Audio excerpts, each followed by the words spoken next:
Par une glaciale soirée d'hiver, tandis que le vent hurlait à travers les sombres forêts de sapins d'Alaska, Warren Pierce était assis dans sa cabane en rondin, savourant la chaleur réconfortante du feu crépitant dans l'âtre.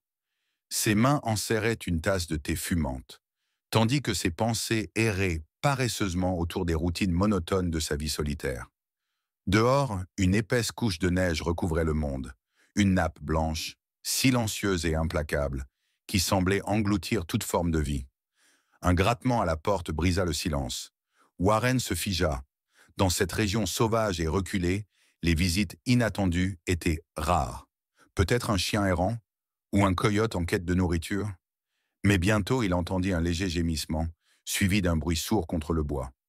Un mélange de curiosité et de prudence s'empara de lui tandis qu'il se levait et s'approchait de la porte.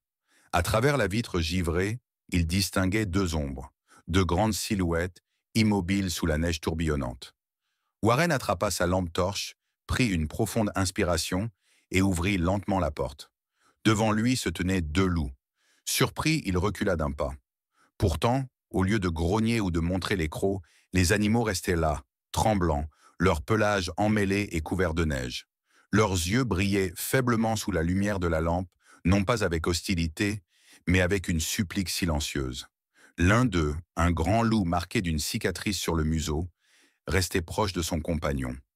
Un loup plus petit au dos tacheté de gris, qui se tenait sur trois pattes, la quatrième à peine posée au sol. Warren savait que c'était insensé. Laisser entrer des prédateurs sauvages, mais son instinct lui disait que ces loups n'étaient pas une menace. Ils étaient à bout de force, désespérés. Il prit une décision qui allait bouleverser son existence. Lentement, il recula et entr'ouvrit un peu plus la porte. Les loups échangèrent un regard, une communication muette, avant d'entrer prudemment. Dès qu'ils franchirent le seuil, un frisson parcourut leur corps, comme s'ils ressentaient pour la première fois depuis des jours la véritable chaleur. Warren referma la porte derrière eux et retint instinctivement son souffle. Les animaux s'arrêtèrent, humant l'air, leur regard balayant la pièce. Puis le plus grand loup avança prudemment, tandis que le plus petit se laissait lourdement tomber sur une vieille couverture dans un coin. Warren ne bougea pas. Il savait que le moindre geste brusque pouvait les alarmer. Il fit donc la seule chose possible. Il s'assit lentement sur le sol, maintenant une distance respectueuse, et observa. Son regard s'attarda sur la patte blessée du plus petit. Elle était enflée. Par endroits, le pelage était déchiré, laissant apparaître une plaie incrustée de sang séché. Sans mouvement précipité, Warren se leva et alla chercher un petit bol d'eau. Il le posa à une distance sûre avant de se reculer. Les loups le fixèrent avec vigilance. Ce ne fut qu'après de longues minutes, lorsqu'ils comprirent qu'il ne représentait aucun danger, que le plus grand baissa lentement la tête vers le bol. Le plus petit suivit avec hésitation. Ce fut un instant silencieux de confiance partagée. Après un moment, Warren décida d'aller plus loin. Il fouilla dans ses provisions et trouva de la viande séchée. Il en déposa quelques morceaux sur le sol et recula. Le loup blessé fut le premier à s'approcher, humant prudemment avant de prendre une bouchée. Le plus grand l'imita, et ensemble, ils dévorèrent leur maigre repas en quelques instants. Tandis qu'ils mangeaient, Warren sentit une compassion grandissante. Ces animaux étaient venus frapper à sa porte, non pas en tant que chasseurs, mais en créatures vulnérables en quête de refuge. Quelque chose les avait chassés de leur territoire, peut-être la faim, peut-être un ennemi encore plus redoutable. Il devait prendre une décision. Devait-il leur offrir un abri pour une seule nuit? Ou s'était-il déjà engagé dans quelque chose qui dépassait un simple acte de compassion? Dehors, le vent continuait à hurler, mais dans la petite cabane, il faisait bon, et l'espace d'un instant, il sembla que la frontière invisible entre l'homme et l'animal s'était effacée. La première nuit avec les loups dans sa cabane fut pour Warren un mélange de tension et de fascination. Le plus grand des deux s'était installé dans un coin, vigilant mais calme, tandis que le plus petit, épuisé par la faim et la douleur, s'était roulé en boule sur la couverture préparée pour lui. Le crépitement du feu était le seul son à briser le silence de la nuit. Warren resta longtemps éveillé, observant ses invités inattendus et s'interrogeant sur leur histoire. Avaient-ils été séparés de leur meute? Avaient-ils simplement atteint leurs limites face au froid et à la faim? Tandis que la tempête continuait de fouetter les parois de la cabane, Warren prit une décision. Il les aiderait autant qu'il le pourrait. Au matin, Warren fut réveillé par le léger bruit des griffes raclant le plancher. Le soleil, bas à l'horizon, baignait le paysage d'une lumière bleue glacée. Le plus grand loup s'était levé et se déplaçait lentement à travers la pièce, tandis que le plus petit, avec difficulté, tentait de se redresser, posant prudemment son poids sur sa patte blessée. Warren décida de sortir pour récupérer du bois et évaluer la situation. Avant d'ouvrir la porte, il hésita un instant et jeta un regard au loup. « Restez ici, je reviens tout de suite », murmura-t-il, bien qu'il sache qu'il ne pouvait pas le comprendre. Dès qu'il mit le pied dehors, le froid mordant l'assaillit. La tempête de la nuit avait laissé derrière elle d'épais amas de neige, mais le ciel était désormais clair. Warren progressa en enfonçant ses pas dans la poudreuse, ramassa du bois et inspecta les environs. Aucune trace récente, à part celle des loups, aucun signe d'une meute à proximité. Lorsqu'il revint à l'intérieur, il trouva les loups quasiment inchangés. Il n'avait pas touché à ses provisions et continuait de l'observer avec vigilance. Un signe qui lui témoignait au moins une certaine forme de respect. Warren savait qu'il devait soigner la patte blessée du plus petit. Il alla chercher sa trousse de premier secours, s'agenouilla lentement près de l'animal et lui parla d'une voix douce et apaisante. Le loup tressaillit au contact de ses doigts, un léger grondement s'échappa de sa gorge, mais il ne bougea pas. Avec patience, Warren nettoya la plaie, appliqua un antiseptique et fit un bandage sommaire. Tout le temps de la procédure, le plus grand loup observait attentivement chacun de ses gestes, mais il ne réagit pas. Peut-être comprenait-il que Warren tentait d'aider. Une fois les soins terminés, Warren s'affala sur une chaise, songeur. Il savait que ces animaux ne pouvaient pas rester indéfiniment. Pourtant, tant qu'ils seraient sous son toit, il lui appartenait de veiller sur eux. Au fil de la journée, il s'habitua peu à peu à leur présence. Il prépara un repas simple pour lui et posa quelques morceaux de viande pour les loups, qu'ils acceptèrent avec gratitude. De temps à autre, le plus grand loup relevait la tête, semblant écouter un bruit imperceptible. Cherchait-il sa meute? Ou craignait-il que quelque chose, ou quelqu'un, ne les ait suivis? Bientôt le soleil amorça sa descente vers l'horizon, et le crépuscule apporta avec lui une étrange appréhension. Était-il réellement seul, perdu dans cette immensité glacée?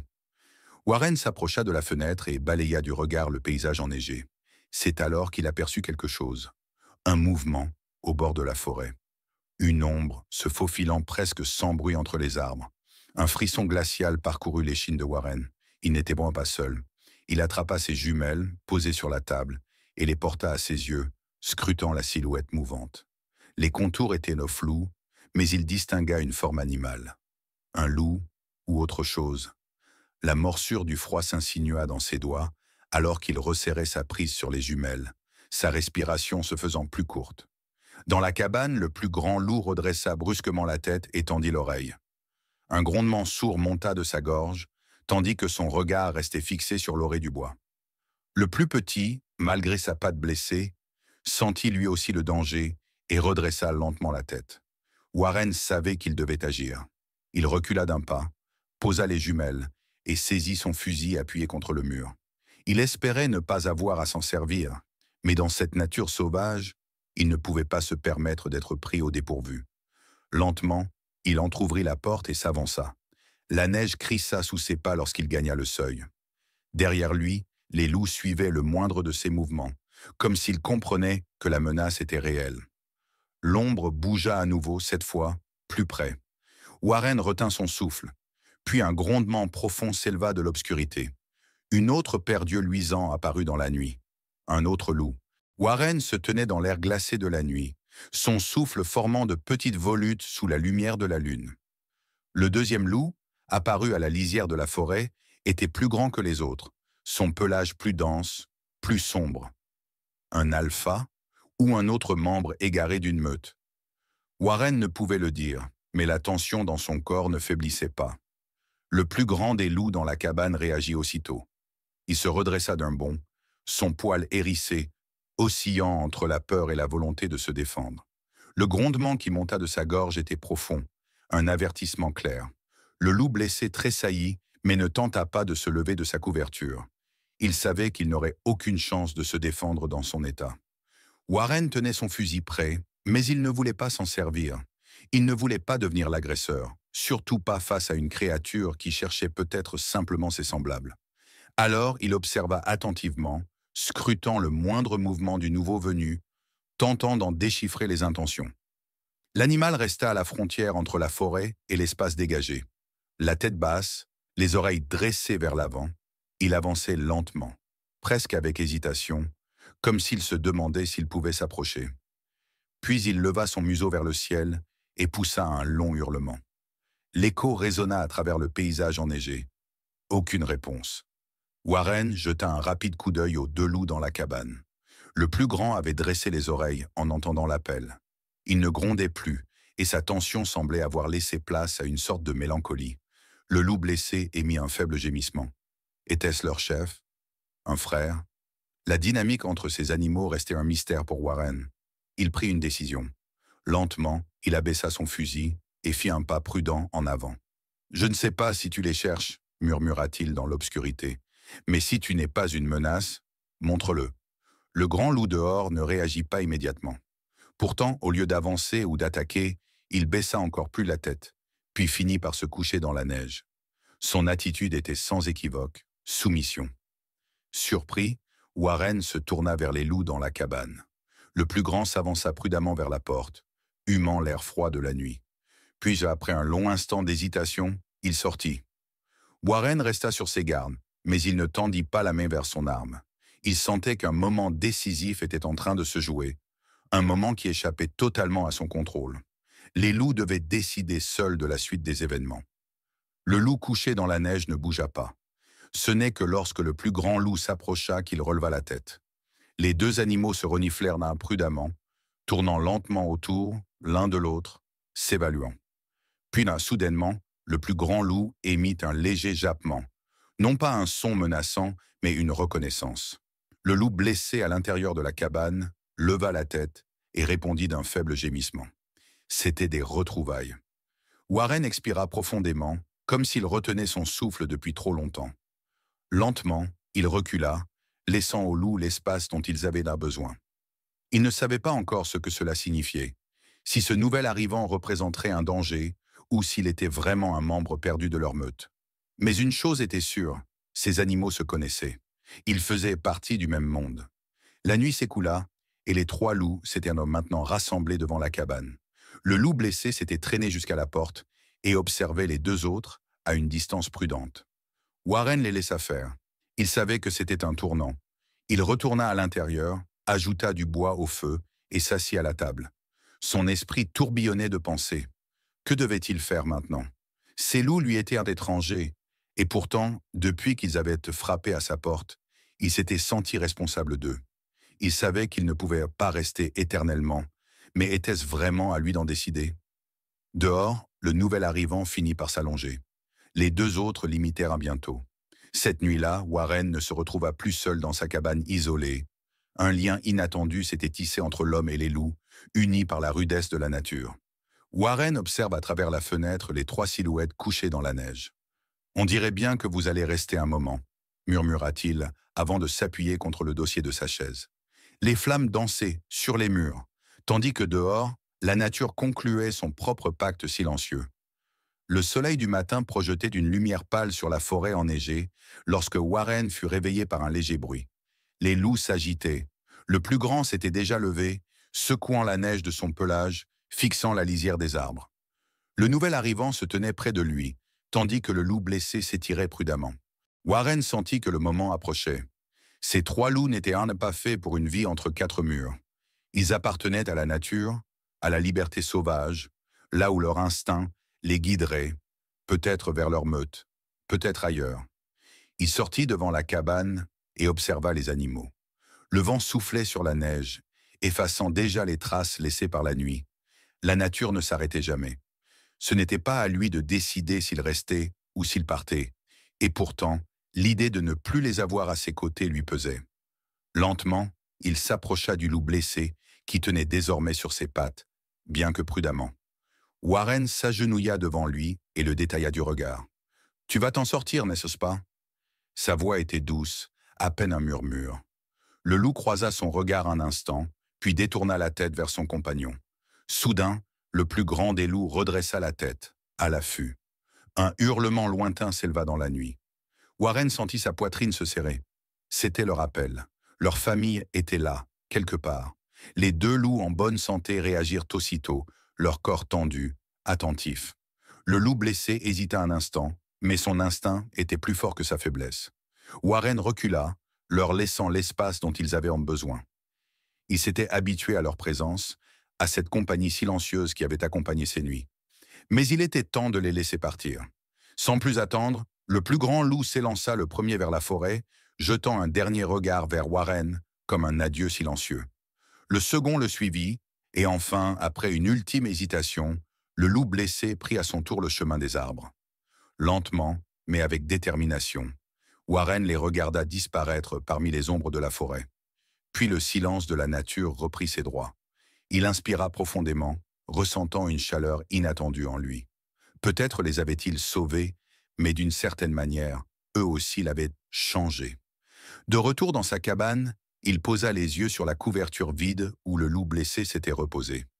Puis il s'approcha de la fenêtre et esquissa un sourire. Certaines rencontres ne duraient qu'un instant, mais elles laissaient des traces indélébiles. Dans les jours qui suivirent, Warren ne put s'empêcher de penser au loup. Il passait plus de temps dehors, suivant leurs empreintes dans la neige, même s'il savait qu'elles finiraient par disparaître.